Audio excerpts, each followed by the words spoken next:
Good morning class 12th। हम पढ़ रहे थे चैप्टर आव्यूह।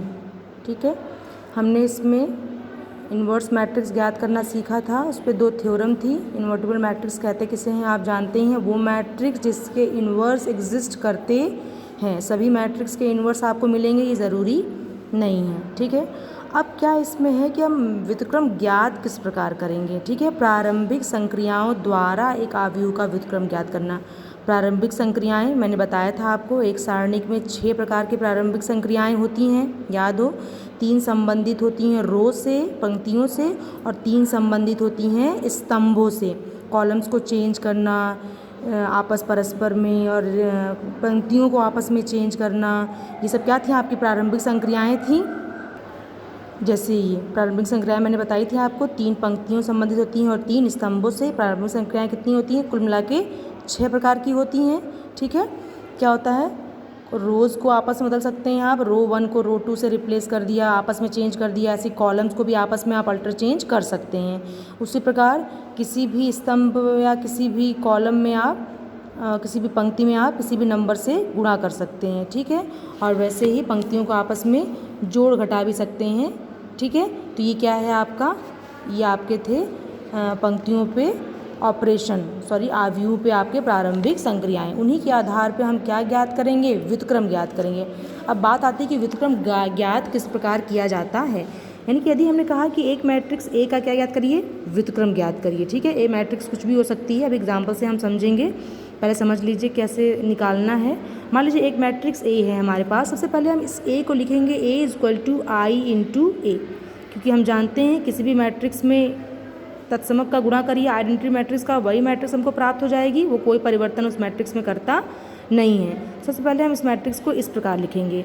अब हम क्या करेंगे, कहने का मतलब कुछ इस प्रकार लिखेंगे, ए इज इक्वल टू आई क्या होता है आपका 1 0 0 0 1 0 और 0 0 1, ये आपका ये हो गया और ये ए। ठीक है, अब हम क्या करेंगे, ये बाएं पक्ष में आपका ए बैठा है और इधर ये बैठा है, इस ए को आप मत छूइएगा। ठीक है, इसको ऐसे ही अनटचेबल रहने दीजिए।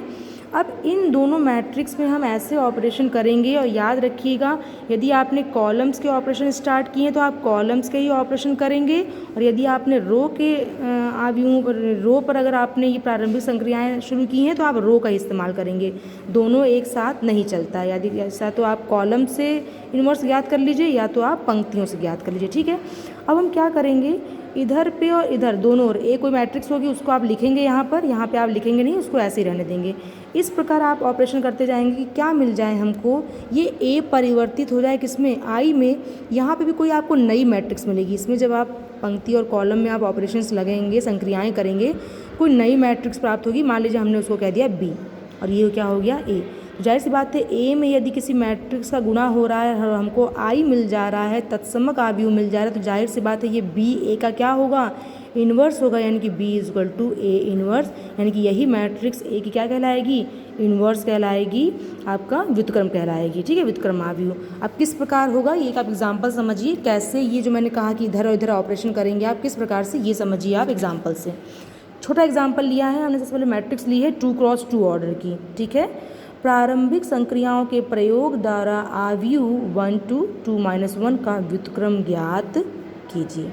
ठीक है, सबसे पहले मैंने आपको बताया था मैट्रिक्स को आप किस प्रकार लिखेंगे, A is equal to I into A लिखते हैं। अर्थात आपने ए लिखा, देखिए बाएं पक्ष में ए लिखा है, आपने ए का मान लिख दिया 1 2 2 1। ठीक है, आप आई की वैल्यू लिखेंगे, आई की वैल्यू कितनी होती है 1 0 0 1।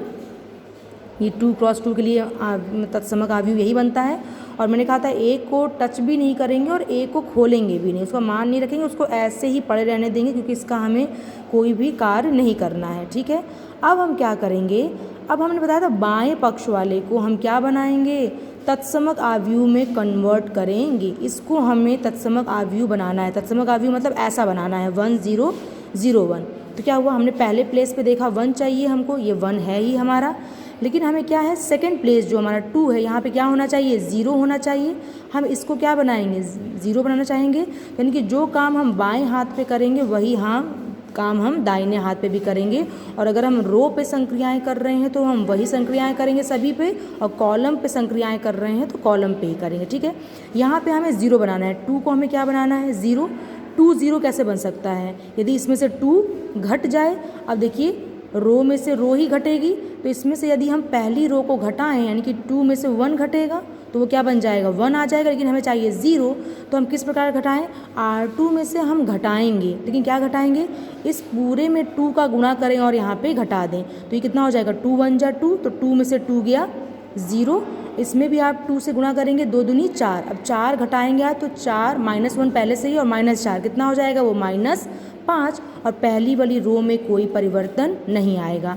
अब ये तो हो गया बाएं पक्ष का काम। अब यही सेम काम आप कहाँ करेंगे, दाहिने पक्ष में भी करेंगे, यानी कि R2 में से आप R1 को घटाएंगे, लेकिन किस प्रकार, उसमें 2 का गुणा करने के बाद, तो 2 1 जा 2, ठीक है 2 1 जा 2, और इसमें 0 में से घटाएंगे कितना हो जाएगा ये -2। ऐसे इसमें गुणा करके 2 का घटाएंगे तो 2 में 0 गुणा 0, कोई फ़र्क नहीं पड़ेगा, वो 1 ही रह जाएगा, ठीक है।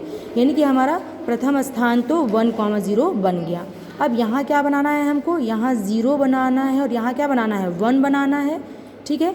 हम क्या काम करेंगे, यहाँ पे हमें क्या चाहिए, हमें चाहिए 1, ठीक है। पहले क्या किया इसने, -5 था, किससे भाग कर देंगे R2 में, सेकेंड रो में क्या डिवाइड कर दें हम, -5 से भाग कर दें तो ये कितना बन जाएगा 0, और यहाँ -5 से आप भाग करेंगे तो ये 1 बन जाएगा।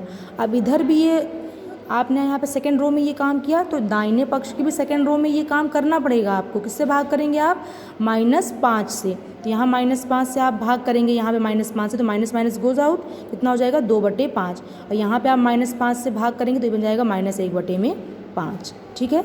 ये परिवर्तन हो गया।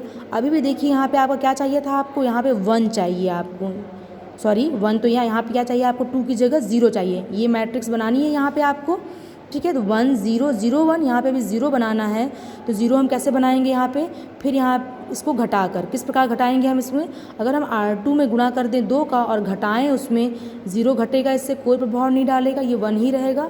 इसमें 2 का गुणा करेंगे और इसमें घटाएंगे तो कितना हो जाएगा, ये 0 हो जाएगा। वही काम हम दोनों ओर करेंगे, यानी कि हमने क्या किया, R1 में से हम क्या घटाएंगे, इसमें 2 का गुणा करेंगे और 2R2 घटा देंगे। तो जो काम आप करेंगे उससे आप यहाँ पर लिख भी देंगे, तो ये काम आप दाहिने पक्ष में भी किया आपने, तो आपको ये मिल गया, ठीक है।